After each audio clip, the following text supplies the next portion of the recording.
नमस्कार साथियों, मैं प्रियंका गुप्ता लर्निंग टुगेदर पे आप सबका स्वागत करती हूँ। कैसे हैं आप सब लोग? तो ये न्यू जॉब वैकेंसी का नोटिफिकेशन है और ये आपकी परमानेंट जॉब भी है, ठीक है। और काफी अच्छी है, सैलरी भी बहुत अच्छी है, जैसा कि आप लोग यहाँ पे भी देख सकते हैं इसको।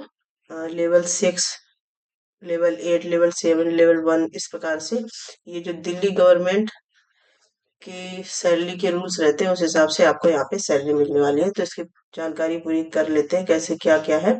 तो ये जो वैकेंसी है Kerala education society senior secondary school से निकली हुई है और सेक्टर आर के पुरम न्यू दिल्ली से यहाँ पे अप्लीकेशंस इनवाइट किए जा रहे हैं। जो वैकेंट सीट है, ठीक है, डायरेक्ट रिक्रूटमेंट है। और ये education Kerala education society senior school के लिए है, ठीक है। और जो गवर्नमेंट एडेड स्कूल होते हैं यहाँ पे as qualification pay allowance will be as per the rules of director of education, ठीक है। गवर्नमेंट ऑफ दिल्ली मतलब दिल्ली, जैसे आप अगर जो DSSB की तैयारी कर रहे हैं, ठीक है, तो वहां पे जैसे सैलरी मिलती है उसी प्रकार से ये भी रहने वाले हैं, ठीक है। Knowledge of Malayalam is essential for the senior, यहाँ पे पोस्ट नंबर जो दिए गए 1, 2 एंड 12, ठीक है। 1, 2 और यहाँ पे 12। तो इसमें आपको मलयालम भाषा आनी चाहिए, बाकी में आप इंग्लिश मतलब मेन आपको इंग्लिश मीडियम इंग्लिश में पढ़ाना आना चाहिए, बेसिक चीज ये है, ठीक है। तो यहाँ पे देखते हैं वैकेंसी किस किस की है। पोस्ट है आपकी नर्सरी टीचर, असिस्टेंट टीचर, इसके लेक्चरर कंप्यूटर साइंस की पोस्ट है, लेक्चरर केमिस्ट्री की, लेक्चरर हिस्ट्री की, इसके बाद TGT कंप्यूटर साइंस है और TGT मलयालम है, TGT नेचुरल साइंस है। और फिर इसके बाद ये आपकी नॉन टीचिंग की है, पियोन की वैकेंसी है जो MTS कैटेगरी में आती है। और माली है, स्वीपर है, चौकीदार है। तो ये टोटल वैकेंसी है और ये वैकेंसी नंबर भी दी गई है, कितनी कितनी पोस्ट है, ठीक है। और जनरल कैटेगरी भी यहाँ पे दिया गया है, क्या है, ज्यादातर जनरल में यहाँ पे सीट्स हैं। केवल ये जो आपकी लेक्चर हिस्ट्री है ये फिजिकल डिसेबिलिटी कैंडिडेट के लिए है, यहाँ पे एक पोस्ट, ठीक है। और लास्ट डेट है इसकी 11 नवंबर। तो कैसे इसको एप्लीकेशन फिल करना है वो यहाँ पे देख लेते हैं। तो यहाँ पे एक आपको एप्लीकेशन फॉर्म यहाँ पे दिया गया, ये आप देख सकते हैं, ठीक है। ये एप्लीकेशन फॉर्म है, सिंपली इसको आपको डाउनलोड करना है और इसका PDF भी मैं टेलीग्राम पे दे दूंगी। तो जो लोग करना चाहते हैं तो टेलीग्राम ज्वाइन करके ये एप्लीकेशन फॉर्म डाउनलोड कर सकते हैं, या फिर आप ये दिए गए website https Kerala school LRKP.organize about us vacancy, इसमें जाके आप ये एप्लीकेशन वहां से भी डाउनलोड कर सकते हैं, ठीक है। Application duly completed in all respects should reach the following address by speed post on और बिफोर 11 नवंबर। ये आपको एप्लीकेशन डाउनलोड करना है, फिर पूरा फिल करना है एप्लीकेशन, उसके बाद आपको स्पीड पोस्ट करना है जो 11 नवंबर से पहले पहुंच जाए, ठीक है। और ये एड्रेस भी दिया गया है, manager Kerala school sector 8 RK पुरम न्यू दिल्ली। और आपकी पोस्ट भी दिल्ली में ही रहेगी ये। तो जो इंटरेस्टेड कैंडिडेट है वो ऑफिशियल वेबसाइट पे भी सारी इसकी जानकारी देख सकते हैं। और अगर आपको लगता है कि आप फॉर्म फिल करना चाहिए तो आप कर सकते हैं, ठीक है। एप्लीकेशन फॉर्म का हम लोग देख लेते हैं कि यहाँ पे क्या क्या भरना है। तो यहाँ पे आपको एक तो फोटो आपकी चाहिए, ठीक है। और इसके बाद किस पोस्ट के लिए अप्लाई किया है वो आपको फिल करना है। इसके बाद अपना नाम, जेंडर, पिता का नाम, या फिर जिन लोगों की शादी हो गई हस्बैंड का नाम, ठीक है, date of birth, nationality, address of correspondence and permanent residential address. इसी के साथ आपका मोबाइल नंबर जो अभी आपकी कह सकते हैं चालू मात्रा में हो, क्योंकि इस पे OTP वगैरह या फिर कोई इंफॉर्मेशन आ सकती है। इसके बाद ईमेल आईडी, ठीक। इसके बाद एजुकेशनल प्रोफेशनल क्वालिफिकेशंस जो है तो वो आपको फिल करनी है। और जब आप स्पीड पोस्ट के लिए भेजेंगे तो उसके एक एक फोटो कॉपी सेल्फ अटेस्टेड भी वहां पे उसके साथ इंक्लूड करके भेजेंगे, ठीक है। तो 10th की है, 12th, इसके बाद आपने BA BSc BCom या B.Ed कुछ भी किया हुआ है, BPEd। इसके बाद है MA MSc MCom MPEd और एमफिल, पीएचडी, बीएड है आपका, या जीबीटी, या फिर सी टेट और टेट जैसे जो टीजीटी की वैकेंसी है, जैसे कि आप लोग यहाँ पे वैकेंसी में जब देखेंगे ये टीजीटी की है, ठीक है। तो इनमें आपको सी टेट लेवल 2 होना चाहिए। इसके बाद जैसे कि आपका ये नर्सरी टीचर ट्रेनिंग है, असिस्टेंट टीचर है, इसके लिए सी टेट 1 होना चाहिए, ठीक है। और लेक्चरर है तो ये पीजीटी की कैटेगरी में आ जाती हैं पोस्ट, ठीक। तो इसमें आपका सीटेट कंपलसरी नहीं है, लेकिन इसमें आपका मास्टर्स डिग्री और जो आपका बीएड है वो होना चाहिए। तो समझ में आ गया होगा। वैकेंसी को एक बार फिर से मैं बता देती हूँ, ये आपकी टीजीटी पोस्ट के लिए है यहाँ से यहाँ तक।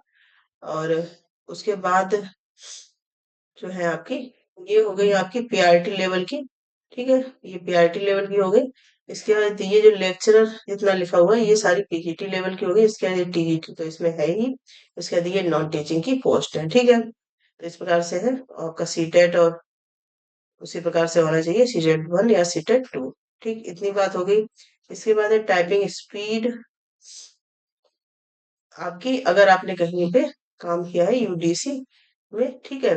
और पर्सनल विद डिसेबिलिटी है तो यहाँ पे टिक करना है। इसके बाद किस प्रकार की है वो आपको दिखाना है यहाँ पे, और जो आपका डिसेबिलिटी का सर्टिफिकेट रहेगा वो भी लगेगा। इसके बाद प्रोफिशिएंसी आपकी पूछी गई है मलयालम में। मलयालम में प्रोफिशिएंसी भी आपको बतानी है या नहीं है, ठीक है। उसके हिसाब से एक्सपीरियंस डिटेल्स सबमिट करनी है, उसकी फोटो कॉपी भी देनी है आपको। मतलब जब आप फॉर्म फिल करेंगे तो जितने भी आपके डॉक्यूमेंट है, एक्सपीरियंस सर्टिफिकेट या फिर अदर कोई सर्टिफिकेट है, तो उन सबके ही आपको फोटो कॉपी अटैच्ड उसमें इंक्लूड करके उसके बाद स्पीड पोस्ट करना है, ठीक है। इसके बाद यहाँ पे लिखा है weightage of teaching experience will be given to candidate only if the experience certificate is attested by the education officer concern. मतलब उन्होंने बोला है कि जो टीचिंग एक्सपीरियंस है वो तभी आपका इसमें उसका वेटेज ऐड किया जाएगा अगर इस उसमें एजुकेशन ऑफिसर के सिग्नेचर होंगे। If currently working in organization NOC from the employer is required. मतलब अगर आप कहीं पे भी काम कर रहे हैं तो एनओसी आपको लगाना पड़ेगा, ठीक है। इसके बाद है यहाँ पे, जैसे आपने अगर एक से ज्यादा पोस्ट, एक पोस्ट भी अप्लाई किए तो यहाँ पे पूरा भरेंगे कि एम्प्लॉयर का नाम क्या है। यहाँ पे एक्सपीरियंस आपने कहाँ कहाँ पे काम किया है वो चीज आपको यहाँ पे भरनी है। सॉरी, यहाँ पे पोस्ट का नाम नहीं भरना है। यहाँ पे जैसे आपने एक्सपीरियंस कहीं पे टीजीटी में पढ़ा है, पीजीटी में पढ़ा है, या फिर अदर कोई एक्सपीरियंस है तो वो सारे भरने हैं। कि आप पोस्ट नेम, मतलब आपका नाम, नाम, इसके बाद एड्रेस और फोन नंबर, और पोस्ट कौन सी थी, ठीक है, और कब तक आपने काम किया है, ये सारी चीजें यहाँ पे फिल करनी है। इसके बाद है certificate that the above particular are to the best of knowledge and I bear full form. ये तो आपको सिग्नेचर करना है, इसके लिए करवा रहे हैं कि जितनी भी आपने सर्टिफिकेट ये सारी चीजें हैं वो सब सही है या नहीं। इसके बाद यहाँ पे साइन करने हैं, डेट, प्लेस, ये सारी चीजें। इसके बाद age of the candidate will be calculated at 11 November, closing date of receipt application. एज आपको यहाँ पे कैलकुलेट की जाएगी 11 नवंबर तक, ठीक है। इसके बाद है the vacancy indicated are likely to be reviewed and the appointment letter will be issued subject to available post। मतलब आपका जब आप भेज देंगे वहां पे तो उसके बाद आपका अपॉइंटमेंट लेटर या फिर रहेगा, या कुछ चेंज करना होगा तो वो आप ऑफिशियल वेबसाइट पे भी देख सकते हैं। इसके जो भी रिक्रूटमेंट है उनमें चेंज हो सकता है किसी कारणवश, ठीक है। तो ये सारी चीजें हैं, आपको स्पीड पोस्ट मेनली भेजना है यहाँ पे, ठीक। बाकी आगे का जो प्रोसेस रहेगा वो आप उससे कनेक्ट रहेंगे, या फिर ऑफिशियल जो वेबसाइट है मैं एक बार उसमें भी आपको दिखा देती हूँ। अ, केरला स्कूल आरकेपी ऑफिशियल वेबसाइट पे भी आप यहाँ पे देख सकते हैं, केरला स्कूल आरकेपुरम, ठीक है। यहाँ पे तो ये जो वैकेंसी वाला कॉलम है यहाँ पे आप जाएंगे सिंपली।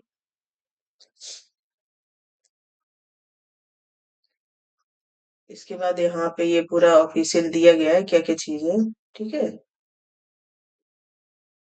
इसके बाद रिक्रूटमेंट रूल अगर आपको देखने हैं तो किस प्रकार से यहाँ पे आप लोग रिक्रूटमेंट रूल भी देख सकते हैं, जैसे कि एज कितनी होनी चाहिए, जो लेक्चरर है उसकी एज 30 साल की होनी चाहिए, और मिनिमम क्वालिफिकेशन दी गई कंप्यूटर साइंस के लिए। तो लेक्चर कंप्यूटर साइंस है तो आपका बीई बीटेक या फिर पीजीडीसीए या सी लेवल डिप्लोमा प्लस 1 ईयर का एक्सपीरियंस हो, या फिर आपने एमएससी कंप्यूटर साइंस या एमसीए किया हुआ हो।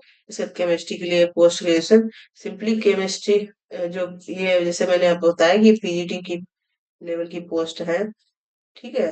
तो आपका कंसर्न एरिया में पोस्ट ग्रेजुएशन होना चाहिए प्लस बीएड होना चाहिए, ठीक है। इसके train graduate teacher age limit इसकी भी कितनी है, 30 साल की है। और इसी के साथ आपका जैसे टीजीटी कंप्यूटर साइंस है तो कंप्यूटर साइंस में बैचलर डिग्री हो। नेचुरल साइंस यहाँ पे आप अपना सब्जेक्ट कॉम्बिनेशन जरूर देख लें, natural science physics chemistry math इस प्रकार से। और ये बीएड हो आपका, और सीटेट लेवल 2 पास होना चाहिए। इसके टीजीटी मलयालम के लिए आपका बीएड बीए हो मलयालम में 45%, जैसे कि नेचुरल साइंस में मांगा है 50%, लेकिन मलयालम टीचर के लिए 45, ठीक है। जैसे असिस्टेंट टीचर तो यहाँ पे एज लिमिट आप लोग देख सकते हैं, सबकी ही 30 साल रखी गई है, ठीक है। और नर्सरी टीचर है इसकी भी 30 साल रखी गई है। और असिस्टेंट टीचर मतलब पीआरटी लेवल पे आता है तो यहाँ पे सीटेट 1 मांगा है, ठीक। और यहाँ पे असिस्टेंट टीचर के लिए आपको मलयालम आना चाहिए, और इंग्लिश मीडियम में मेन पढ़ाना आना चाहिए, ठीक। नर्सरी टीचर का भी हो गया। नर्सरी टीचर में आपका सीटेट लेवल 1 नहीं मांगा है इन्होंने, सीनियर सेकेंडरी डिप्लोमा हो। इसके बाद नर्सरी टीचर और असिस्टेंट टीचर के लिए मलयालम का होना कंपलसरी है। और जो एमटीएस की कैटेगरी जैसे पियोन है, माली चौकीदार स्वीपर, 18 से 25 साल एज लिमिट है। मिनिमम क्वालिफिकेशन मैट्रिकुलेशन या फिर इक्विवेलेंट कोई डिग्री हो, ठीक। और एज विल बी कैलकुलेटेड, यहाँ से कैलकुलेट की जाएगी। एज सबकी ही यहाँ पे 30 साल मांगेगी, ये मैं आपको क्लियर कर दे रही हूँ, ठीक। तो यहाँ पे आप लोग ऑफिशियल वेबसाइट है, यहाँ से अपनी और भी कोई चीजें हैं तो वो सिंपली देख सकते हैं अगर आपको कोई डाउट रहता है, ठीक। तो इतनी पोस्ट है जैसा कि मैंने आपको यहाँ पे भी बताया। तो एज आपकी यहाँ पे 30 साल की सबकी ही मांगी, ठीक है। एज आपको यहाँ पे पता चल चुकी होगी सबकी, चाहे पीजीटी के लिए अप्लाई करें या फिर टीजीटी या फिर नर्सरी के लिए। उसके बाद एमटीएस के लिए 18 से 25 साल। तो ये कंप्लीट इन्फॉर्मेशन थी। इसके अलावा कोई डाउट है तो आप कमेंट सेक्शन में भी पूछ सकते हैं। अदरवाइज ऑफिशियल वेबसाइट जरूर चेक करें, क्योंकि बाई चांस अगर कोई चीज छूटती है और आपको पता करनी है तो यहाँ से आप अच्छे से यहाँ से पता कर सकते हैं, ठीक है। तो उम्मीद है कि ये सारी चीजें आपको क्लियर हो रही होंगी। और इसके अलावा भी अगर कोई डाउट है तो आप पूछ सकते हैं। यहाँ पे मैं आपको बताने की कोशिश करूंगी, बाकी आपको सब कुछ बता दिया है, जैसे एज क्या रहेगी, क्वालिफिकेशन क्या रहेगी, पे आपका यहाँ पे लिखा है। तो दिल्ली गवर्नमेंट की तरफ से पे का सारा सिस्टम रहेगा यहाँ पे, पे अनाउंसमेंट, ठीक है। तो ये क्योंकि दिल्ली की पोस्ट है, लेकिन ये सोसाइटी केरला है, इसलिए यहाँ पे जो आपकी ये 2 पोस्ट है, पहली वाली इसके लिए मलयालम जरूरी है, बाकी इंग्लिश मीडियम में आपको आना चाहिए, ठीक है। तो ये थी फुल इन्फॉर्मेशन। किसी प्रकार की अपडेट के लिए बने रहिए लर्न टुगेदर से। कोई वैकेंसी आती है तो मैं कोशिश करती हूँ कि आप तक पहुंचे, जिससे कि आप फॉर्म भर पाए, ठीक है। और ज्यादा से ज्यादा शेयर करिए, जिन्होंने टेलीग्राम ज्वाइन नहीं किया कर ले, जिससे कि आपको अगर कोई वीडियो नहीं आ पाती है तो वहां पे पीडीएफ भी शेयर कर दिए जाते हैं। धन्यवाद।